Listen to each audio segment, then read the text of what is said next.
During the 2019 to 2020 school year, Elder was set to have 3 renovations done. This would include the second floor of the PFC, the Shaper Center, and the wrestling volleyball gym.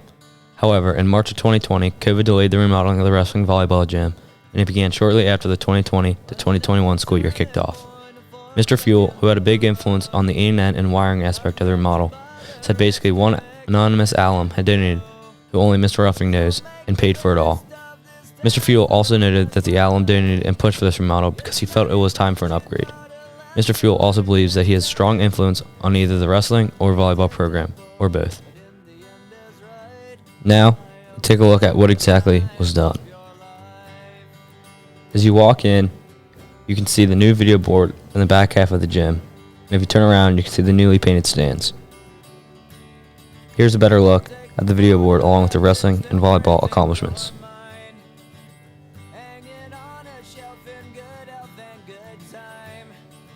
The new floor was put down that better accommodates the volleyball team, as it is more of an outline of a volleyball court rather than a basketball court. The ENN corner was also added, as it takes after the ENN station in the field house. Mr. Fuel was responsible for all the wiring and outline of what it should look like. He has a great view for our awesome announcers. Extra lighting was also added to add emphasis to the things Elder High School cherishes, such as the loyalty of the student body.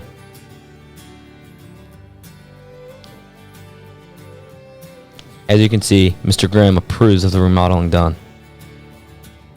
Thanks for watching. Go Panthers.